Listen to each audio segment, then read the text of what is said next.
Bismillahirrahmanirrahim.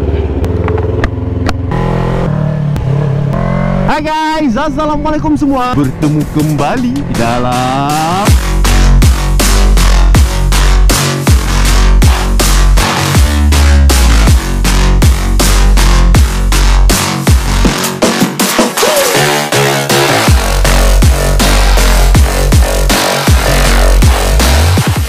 apa khabar korang? Aku harap korang berada dalam keadaan sihat-sihat hendaknya. Okey?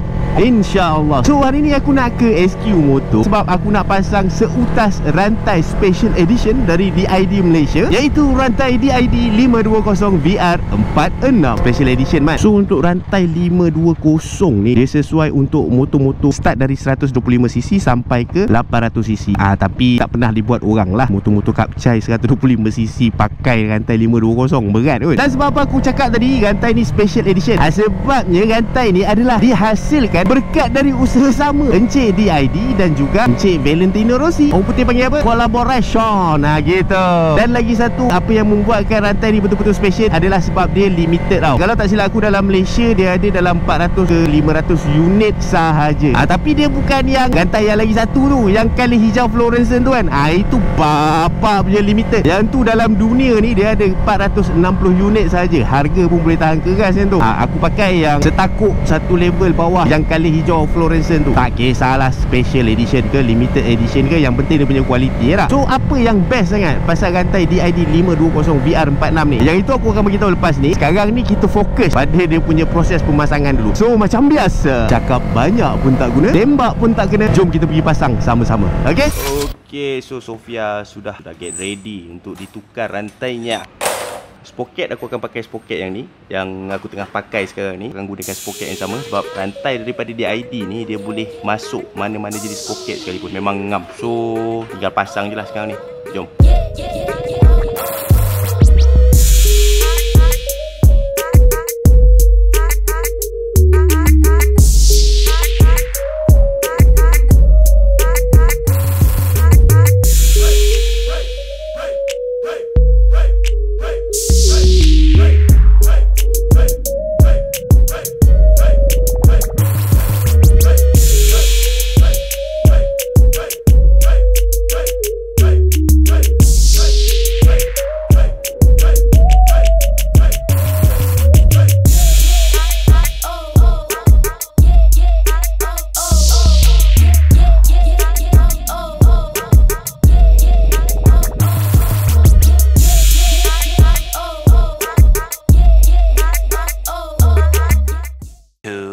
2,000 years later. So, macam itulah dia lebih kurang proses pemasangan rantai DID 520 VR46 daripada Encik DID Malaysia. Kalau korang tengok tadi, dia punya proses pemasangan tu macam tak banyak kerja sangat kan. Of course lah, sebab aku tukar rantai je. Sprocket depan belakang aku pakai sprocket yang lama tu. Lama tu tak ada, lama sangat sebab Sofia ni dia jarang keluar So memang boleh pakai sangat-sangat lagi lah sprocket tu. Benda boleh jimat buat apa nak bazir lah. Dan untuk pengetahuan korang, part video yang korang tengah tengok sekarang ni, yang sekarang ni aku record seminggu selepas aku pasang rantai hari tu. So maksudnya aku dah seminggu lebih macam tu lah pakai rantai DID 520 VR46 ni. Dan tadi sebelum aktiviti-aktiviti pemasangan dilakukan, aku ada cakap aku nak cerita kan pasal apa yang best sangat dengan rantai DID 520 VR46 ni. Okay, first of all, dia punya warna, dia punya color. Kalau korang tengok tu betul lawa kan. Tak tahu korang perasan ke tidak, dia ada dua color tau, color silver dengan color gold. Kalau korang tengok dekat dia punya outer plate tu, dia color silver. Lepas tu dia punya inner plate tu color gold. Memang lawa gila pada mata aku lah. Kalau daripada mata korang, kisah pula aku kan. Lepas tu kalau tengok dekat outer plate dia ni, ada chop, ada tulisan 46. Nampak? Tapi tulisan 46 ni kena tengok dekat-dekat lah. Kena tengok betul-betul, kena rapat-rapat kau tengok tu, baru nampak. Dan biasanya kalau barang-barang premium ni kan, dia mesti akan ada benda-benda macam ni tau. Kira macam dia punya signature lah. Okay, itu daripada segi luarannya, daripada rupa paras dia. And then yang kedua pula, dia punya daya tahan. So untuk pengetahuan korang, rantai DID 520 VR46 VR46 ni dia menggunakan X-Ring dan juga solid bush.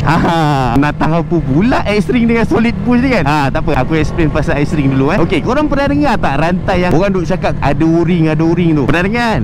Kalau korang pernah dengar, senang kerja aku, simple je nak faham. O-ring dengan X-Ring tu dia mempunyai function yang sama, iaitu menjadi sebagai seal kepada satu-satu rantai tersebut lah. Cumanya beza dia, X-Ring ni dia lebih tahan lah dan lebih bagus daripada o-ring ni. So teknologi X-Ring daripada Encik DID ni ianya telah terbukti dalam mengurangkan friction ataupun geseran antara inner plate dan juga outer plate untuk setiap rantai keluaran diorang. So bila kekurangan daya geseran itu berlaku ataupun kekurangan friction tu berlaku, maka akan tahan lama lah rantai itu. Macam tu juga dengan solid bush tau. Untuk solid bush pula, kalau korang tengok dekat gambar ni kan, yang duduk di antara pin dengan roller tu, macam aku cakap tadi, ianya sangat-sangat solid, so that dia akan menjadi salah satu punca ataupun salah satu faktor yang menambahkan lagi daya tahan rantai dari DID ni lah. Itu daripada segi daya tahan rantai ni lah. Dan yang ketiga, performance. Untuk pengetahuan korang lah kan, setiap rantai dari DID ni, especially untuk rantai-rantai 520 ni kan, selain daripada X-Ring solid bush tadi tu, rantai 520 dari DID ni dia menggunakan high rigidity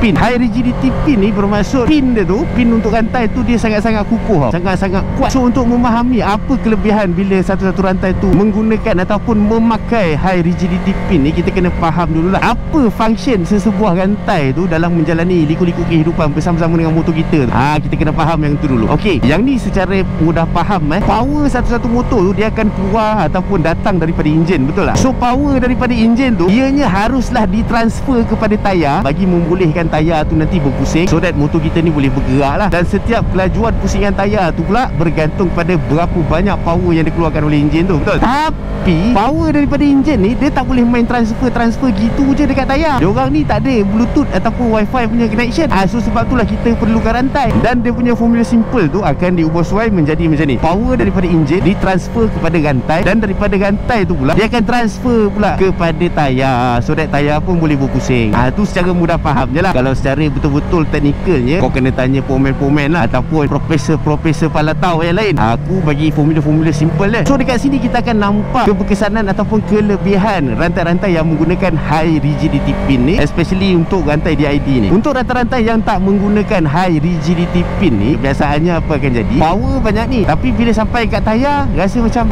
ada kurang lah pick up dia, ada rasa macam power loss lah. Dia rasa macam tu bukan sebab enjin tak cukup power, cumanya bila power sampai kat rantai tu dia tak dapat nak transfer sepenuhnya power tu dekat tayar tau. Disebabkan dia punya pin tu tak high rigidity. Tapi dengan rantai DID 520 VR46 ni, kau takkan rasa power loss langsung. Kau takkan rasa macam pick up tu kurang ke apa ke, tak ada. Sebab dia menggunakan high rigidity pin. Lepas tu material-material lain dalam proses pembuatan rantai tu pun memang high quality, barang baik. Itu dari segi dia punya performance lah. Dan bila bercerita pasal rantai ni kan, tak kisahlah 428 ke 520 ke 525 ke, kebiasaannya selain daripada harga, orang akan tanya berapa lama dia punya lifespan, berapa jauh mileage dia boleh pergi untuk satu-satu rantai ni. Untuk rantai DID, ini klaim yang dikeluarkan oleh Encik DID sendiri lah. Untuk mana-mana rantai X-Ring daripada DID, biasanya rantai tu akan tahan sehingga 15,000 ke 20,000 lah. Tapi bergantung kepada cara maintenance. Kau rajin cuci, kau rajin sembul liuk bila perlu, InsyaAllah dia punya nyawa tu akan panjang sikit lah. Dan bila bercakap pasal rajin cuci, rajin sembur chain lube ni, kalau korang nak tahu, DID dia ada keluarkan orang punya chain maintenance punya produk lah. Dia ada chain cleaner, dia ada chain lube. Kalau rasa nak try, beli je kat Shopee tu nanti. Dan kalau kata ada antara korang yang macam bila masa yang sesuai nak cuci rantai, nak sembur chain lube, kalau korang tak tahu, korang ikut je recommendation daripada DID ni. Untuk cucian ataupun untuk chain cleaning, DID suggest setiap selepas 500 km. Dan untuk semburan chain lube pula, dia ada 3 time. Yang pertama untuk selepas setiap 500 km, and then setiap kali kalau korang ride dalam keadaan jalan basah ataupun dalam keadaan cuaca hujan. Dan yang ketiga selepas long distance ride. Tapi kena ingat, untuk aktiviti penyemburan chain lube ni haruslah dibuat selepas ride tau. Jangan kau sembur sebelum ride pula, macam tak ada function je sembur sebelum ride tu. Dan kalau ada antara korang yang tak tahu nak sembur kat mana chain lube tu, main sembur je ikut suka tak? Ni tengok gambar ni. berdasarkan gambar rajah di atas, korang sembur ikut panduan tu je. Kalau tak silap aku, dia lebih kurang sama je untuk semua rantai boleh pakai dia punya panduan tu. Ikut je lah mana nak sembur tu. Okey, itu sedikit sebanyak cerita pasal rantai DID kan, untuk 520 VR46 dan sedikit sebanyak lah tips penjagaan dan sebagainya. So sekarang ni aku nak bagi aku punya feedback pula. Selepas seminggu penggunaan ataupun selepas seminggu aku pasang rantai DID 520 ni, so apa yang aku notice sejurus selepas proses pemasangan itu dilakukan, aku ada rasa sedikit pick up bila aku pulas throttle tau, especially bila gear rendah. Aku tak pasti lah sama ada benda ni adalah placebo effect ataupun memang betul-betul kenyataan, tapi yang pastinya itulah yang aku rasa. Itu apa yang aku boleh rasa daripada segi performance je lah. Cumanya dari segi ketahanan tu aku tak dapat nak komen apa-apa lah, sebab rantai ni baru lagi. So bila sampai masa untuk ganti dengan rantai lain nanti, aku akan bagi tahu korang rantai ni aku dah pakai berapa lama, and then berapa ribu kilometer dia dah jalan dan sebagainya. Masa tu baru kita boleh tahulah tahan atau tidak rantai DID 520 VR46 ni. So tu je lah kot, sedikit perkongsian pasal rantai DID 520 VR46. Harap pada korang yang memerlukan info ni ianya bermanfaat lah. Okay, so ok lah guys, aku rasa cukup sampai sini dulu video aku untuk kali ni. Pada yang sedang menonton, aku cakap banyak terima kasih. Jangan lupa untuk klik like, share, komen dan juga subscribe pada yang belum subscribe. Pada yang dah subscribe, aku cakap banyak terima kasih juga atas sokongan korang. Akhir kata, sehingga kita berjumpa lagi di lain video. Assalamualaikum, bye bye.